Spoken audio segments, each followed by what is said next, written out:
Ty, we can't hear you if you're talking. We can't hear you. Oh, you're here. I'm here. Welcome to the new Sage 100 2016 and the Sage 100 2016C. What I currently actually have up on my screen right now is actually the new Sage 100 2016C. I'm going to start there first just so you can kind of get the look and feel of it. It is slightly different from what we are accustomed to. The logon information is still exactly the same. Nothing has changed. It's just a different way of viewing everything in the system, and everything ends up coming across the system as bars in the system. So this is what the new Sage 100C gives you. It's a little bit different in terms of navigation, how you get around. That's a little different than what most people are expecting. This is the screen. The look and feel, as you can see, is a lot different than what we have been accustomed to in the past. So this is what our screen looks like out of the gate. It's got that same look, memos and everything still pop up just like before. It's just more of, I don't know, streamlined, more of a clear screen, I guess is kind of what you're saying. You have, whenever you bring up stuff, you have the shading here in the system so you can kind of see the difference between the different transactions and so on and so forth is what they have given you. So that's kind of what you have now with the new Sage 100C. So the other feel, the look and feel that you have with the Sage 100C is how you change different things. So I can change the color of my screen now by simply just going up here and just changing colors. So if you want the system to be a different color or different what you want it to be, you can change it there. Also, the other thing that's changed too is the scaling. So before, if you wanted the fonts to be bigger or smaller, it's now controlled here. I can just simply use this to scale everything. So for people, if you're like me, getting older and stuff, you need your words to be slightly bigger than what they are on the screen. You have the ability to scale the system and be able to change the size of the words of the font. So if you're looking at my screen, you can see how everything now is quite significantly bigger in terms of when I look at it, the words and so on and so forth in the system. So those are some of the features that you get with the new Sage 100C, is that whole application scaling part of everything in the system. Then you still have your modules. This is a little different up here in the system. You have all your different customer maintenance information, your reports. Everything's kind of turned into like a bar that runs across the top that is slightly different than kind of what we've been accustomed, obviously, in the past before. So this is just pretty much what the new Sage 100C is. It's a new grid-based system. You also have the ability with the Sage 100C that you can apply different themes per company. You can create your own themes. So Sage gives you a few different themes out of the gate, but you can go in here and create your own themes in the system. So if you want different colors, different tabs, different information, you can change that. You can change your font. So if you want your font to look something different, you can change all of that and then be able to kind of see what that looks like. So that's the standard theme. You still have the old Sage Classic theme. So if you all remember the old Sage Classic look and feel, that's still there. They kept that theme, but they give you a standard theme, the blue, and then they also give you this green theme, which kind of, you can see all the words are green instead of blue. All right. Any questions about the Sage 100C before I switch gears and just kind of go over the new features of Sage 100 2016?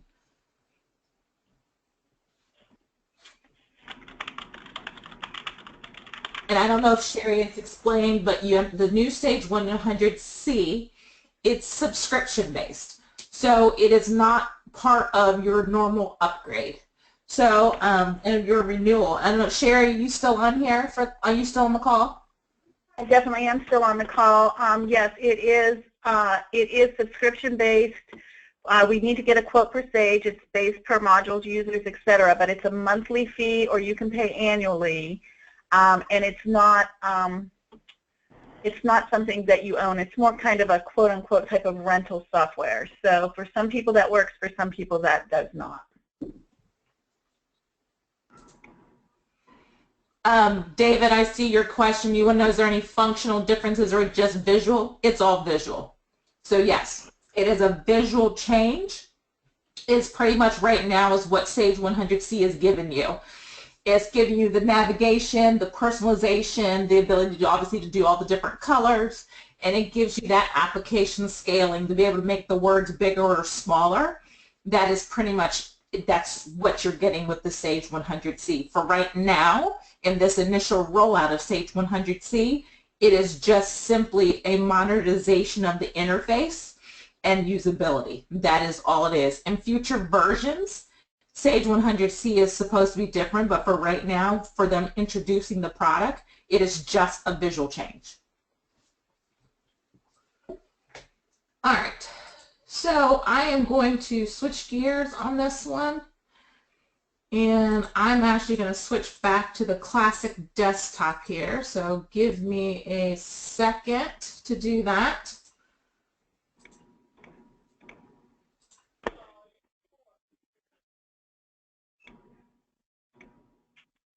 And then you'll kind of see what I mean about just, it's just simply, it's a difference. So even people who currently decide to go with Sage 100C, you still get the benefits of going back to what the original desktop was.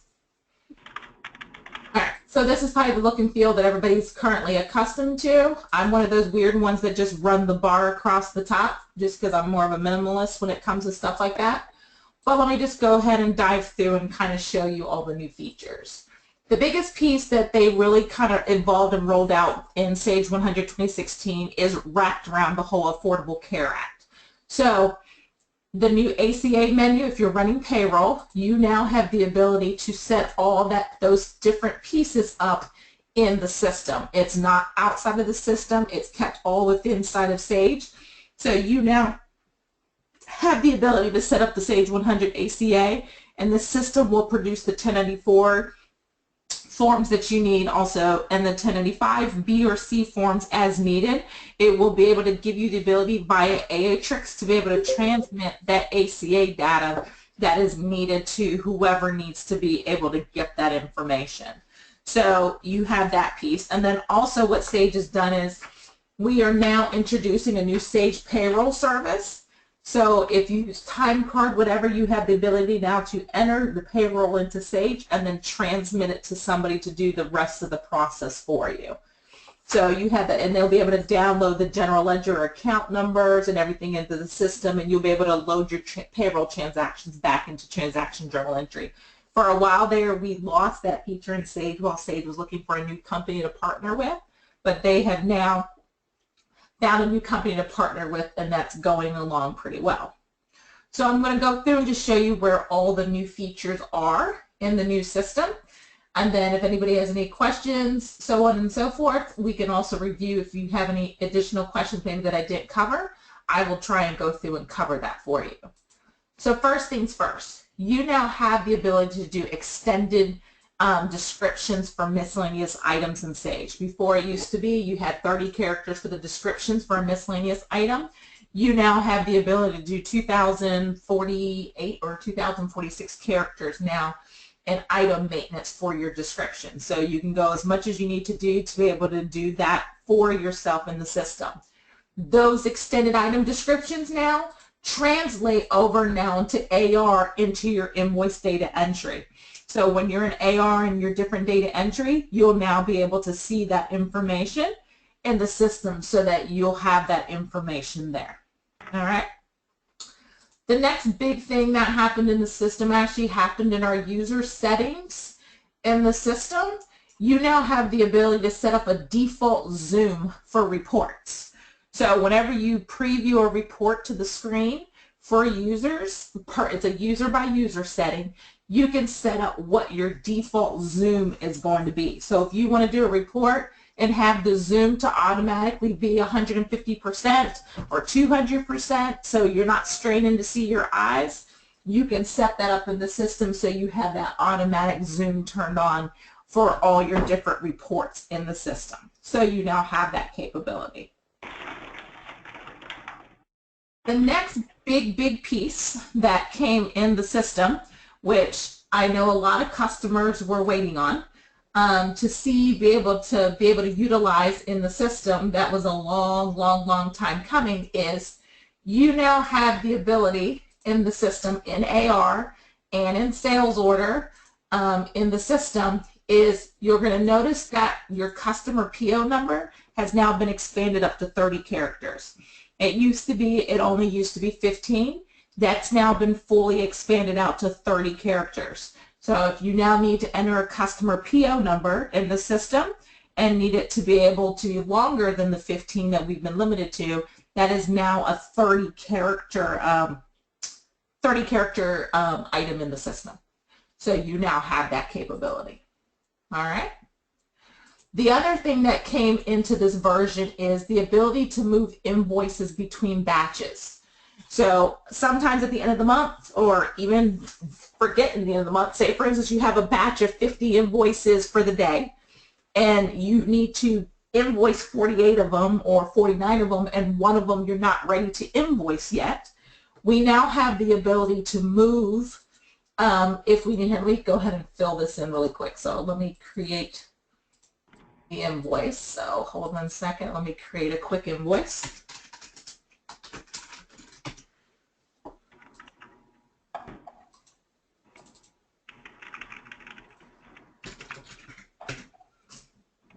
All right.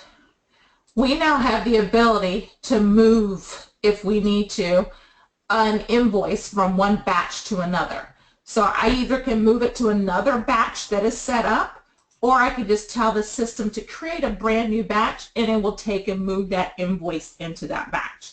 You now have that capability in AR, and you now have that capability in sales order invoice data entry. So those two features now are in the system to allow you to be able to do that. One of the other things that has now been done is you now have the ability to schedule VI imports and exports to run using the task scheduler. So you now have the ability to do that. You also can schedule generating and printing of reports now using task scheduler. We never used to have that capability before, but now we can. So we now have the ability in Sage to use the task scheduler here in the system, and we can create a job, and I'm just going to quickly create one here, but I now have the ability to now be able to run reports and also run VI jobs and so on and so forth automatically and schedule those to run in the system. You didn't used to be able to before. We now have that capability. If you want to do a VI job, you just simply change the type. You say whether it's the import or export, and you just simply find your job, and we can now have the ability to schedule some of those VI jobs, imports, exports, so on and so forth, to automatically run. We no longer have to manually run those jobs anymore, which for a lot of people, if you're doing imports or exports for external systems, you can now run them after hours, and it's now more of an automated kind of capability. All right. Another feature that was introduced into this system is actually in sales order, and it's also in invoice data entry. So if you use those modules, and it's also been a feature that a lot of people have asked for. So if you go into sales order entry in the system, and I'm actually just going to select an existing sales order. Over here on the totals tab, if you select check, before you used to only be able to have 6 characters for checks, you now have the ability to put in a 10-character check number. So you kind of have a significant amount more check numbers to utilize than you did before. So that's one of the really neat features that Sage has given you, is that capability now in the system to be able to see that information. The other big thing that has happened in the system, last but not least, and then I'll take any questions if somebody wants to go through it, is accounts payable. In our AP aged invoice report, when you used to run that report, you never used to be able to include or exclude in the system certain vendors. you now have that capability to include and exclude vendors. The biggest one, I need to turn it on. I haven't turned that feature on. I should have turned it on before I went in here. But you now have the ability to select whether you want electronic payment vendors included in your aged invoice report or not included on your aged invoice report. And then they just have a few other options in there. How you want to do your aging has been added into there from an AP standpoint. If you're integrated with Sage CRM, I'm not going to go over it, but I will talk about it. So customers who are using Sage CRM, the new thing is MailChimp is what they're integrating, and you now have the ability to send a email marketing campaign with MailChimp for up to 2,000 customers a month for free. So that's one of the new features with Sage CRM if you have that integrated with Sage. And then they also have a new mobile device option. So the new app for your mobile device is slightly different. So you have some new information there. And then they've kind of redesigned what the customer maintenance screen, the customer information screen looks like. In Sage CRM, they've made it where it takes fewer clicks now to set up customers or make changes than it did before. So that was another big piece that also came out with Sage 100 2016. The last piece that came out was in sales order. We all have this joy in our sales order, is whenever you create sales orders in the system and it's a quote, the biggest piece that we all run into for this one in the system is whenever you create a sales order and it's a quote, it sits out there forever and ever and ever and ever and ever, and it never quite gets deleted out of the system. They have added a new feature in sales order and the sales order setup that you now can give a default expiration date.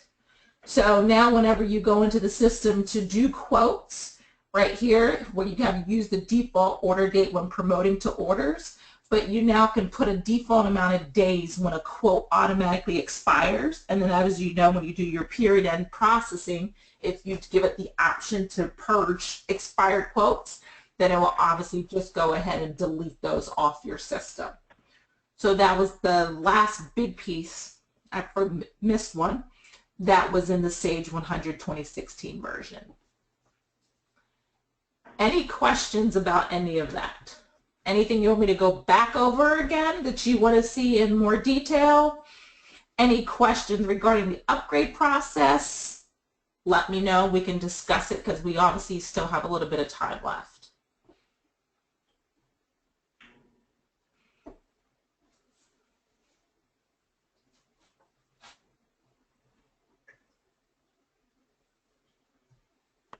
You want to post it in the chat. If that's easier, you can post it in the chat, or if you want to take yourself off mute, go for it. I have them. I'm monitoring the chat. I'm not seeing any questions. Okay. Give it one more minute in case somebody's typing. I have a question. Go for it. Hello. ACH. Uh-huh. Is that something you can discuss on this training, or would that be something I'd have to discuss with Carla later? Oh, I can discuss it now. You're talking about for AP, correct? Correct. We're interested in using the ACH portion of our module. And right now ours is not turned on, so I'm getting in contact with Carla about getting it turned on. But what can you show me about the ACH? All right, so ACH is contained for free in your AP version. They gave that to you in version 4.5. I think it's when that feature came to you free. Yeah, it's in there. We just don't. It's unactivated right at the moment. So all it is you go into your AP options for ACH and you simply turn it on. Then you can tell it whether you want to do remittance advices. The difference between the two is instead of wasting a check to print out the stub that you send to your vendor, you can just simply do a remittance advice, which just prints on plain white paper. It's just a stub on a piece of paper. And then if you have paperless office turned on, you can then just email that remittance advice to the vendor, and then you're not stuffing an envelope either. That's a second step, and you're not stuffing an envelope, and you can just send it directly to that vendor. So you have that. So you just simply tell it where you want to send the ACH files. The piece that's going to be, I just did this, I've been on site with a client last week setting up AP, ACH, and payroll direct deposit. The piece that you're going to need before you start this process is you need to go to your bank and ask them for their NACHA file requirements. So What is that's it again? NACHA, N-A-C-H-A, file requirements. All right, and they'll know exactly, you tell them, they'll know exactly that. They'll send that to you, and then once you have that, call us and we'll work with you. And the best bet to make it work is because once you do that, it's all set up here in the ACH interface maintenance. So we'll set up whichever bank code that you're going to be doing the ACH with. But this, all this here, this all comes from that NACHA file that you get from your bank. So we'll go in here and make all these setting changes and then produce a test file that will load to your bank. And if your bank comes back and says we're good, you're in business for ACH. Then all you're simply doing at that point is going into your AP vendor maintenance and loading now into the system all that information. So you'll simply have to go into the system, vendor by vendor, or we can do an MVI job if you have it in an Excel spreadsheet, but you'll just turn on the box saying that yes, they're allowable for electronic payment, and then coming to the electronic payment window and simply loading their banking information into the system. Nice. How secure is this? And when you say secure, you're talking about the bank account information? Yeah, I guess my biggest concern, is obviously fraud, or once that information goes out there, and I guess it's, it all depends on the company that sets up their firewalls and so on and so forth. But with that being said, I guess tell me what Sage has done to secure this, to make sure that this electronic payments has been secured from from anybody wanting to kind of. All right. So first, on the vendor maintenance and on the front end, your security is set up that only who you want to access this in your Sage security through role maintenance, and then what roles you assign them allows them whether or not they have access to that information. That's number one, right? Okay. Your number two, which is your second layer, which I know a lot of customers don't do it because it requires a lot of work on their part, but sometimes you really should do it, just especially if you're a big company and it's really broad, is you have the ability in Sage to turn on what we call ODBC security maintenance. What that is it now locks your security through the Sage, the SOTA Mass 90 ODBC. The minute I turn on this SOTA, the ODBC security within role maintenance, what that does for me in the system is I can now lock down from the ODBC, from the back end, the ability for somebody to use Excel, Access, whatever, Crystal, to go on the back end and just pull information from the back end. So in role maintenance, it's all tied to that. So on this, for instance, I have my admin role. I now have ODBC security. So what I can do here is I might give everybody access to the AP data right in the system, but I might turn off so they can never see or access from Excel, Access, or anything in the system that AP information. You get what I mean when I say that? I do. Okay. And then even a step further, you also have the ability with Sage, using that ODBC security, to say, maybe you give them access to the AP vendor file, right? Because they need access to that vendor payment file. But I can tell them, okay, I don't want them to be able to see the taxpayer or the social security number. So if somebody on the back end tries to pull that data, they will never be able to see that field to be able to pull that data out. So that's number two. And then the third, to protect the ACH file, is when whoever that ACH file, you have the ability to set up that path where that ACH file gets dumped out to. That folder, you normally make sure the security for that folder is just who is the only one that needs to be able to access that ACH file.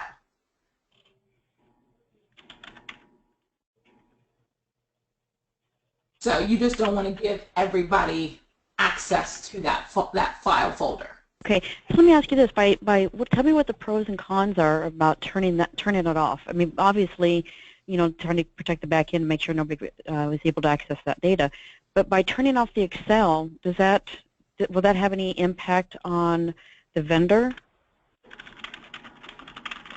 When you say turning off the Excel, what do you mean by that? Yeah, it's when you go back and you eliminate a lot of your roles, you eliminate a lot of your the data that they're actually able to extract. Yeah. The different modules, the different ones you were just indicating, you were able to turn off some of these modules. So you're basically, are you suggesting just kind of turn off everything on the back end? You can pick and choose what you turn off on the back end that they can't see. Okay. I guess it'd just be a matter of just trial and error, going back and through and see which ones need to be turned off, which ones need to be left on. No, it's not. I mean, it's not trial. If you work, if you call in a support or you work with one of the consultants on the team, we've done this enough. We can tell you which ones you can turn off and which ones you can turn on. So, you can't turn off work files, because if you turn off work files and they try to run reports through the front end, it's not going to allow them to. You get what I'm trying to say. So you typically, when you turn off data in the ODBC, it's normally sensitive data. So I'll give you a perfect example of why I recommend people turn it on, especially if you're running payroll. We had somebody couldn't access payroll through the front end, but they didn't realize they could through the back end, and somebody went and pulled out everybody's salaries and posted it. So that's the difference. You might shut it off. They might not be able, hypothetically, to get into it on the front end, but if you don't turn on the ODBC on the back end, turn off on the back end, they can still use Excel and come in that way. Yeah. Okay. All right. It's a lot to think about. But it kind of definitely gets me a start. It gives me where to go in the next direction. I'll get a hold of Carla and start getting some pricing for that module. Huh? All righty. Well, thank you. You're very welcome. Any other questions?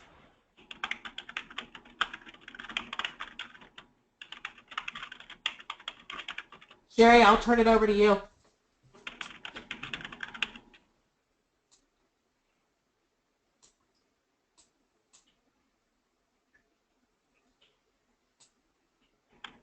Looks like we lost Sherry. All right, so how I'm going to do this is we're all done unless anybody has any further questions. If you have any questions. Okay. I'm here. Sorry, I was talking away and I was on mute, so I apologize for that. But I did thank you for your time and thank everyone for their time. Keep an eye out for our upcoming webinars. If you do have any questions, please feel free to email me at am@goism.com. And we hope to see you at future events. Thanks, everyone. We appreciate your time. I know I forgot. Real quick, Sage Summit is coming up. So if y'all want to attend Sage Summit, it's going to be in Chicago this year. And right now we're running a special, I think, until the 15th, isn't that, Sherry, for $99 for registration for Sage Summit this year? I sent out a email blast that has all the information. If somebody needs that, please feel free to email me. Between now and May 15th, there's an early bird registration using the code ISM for $99.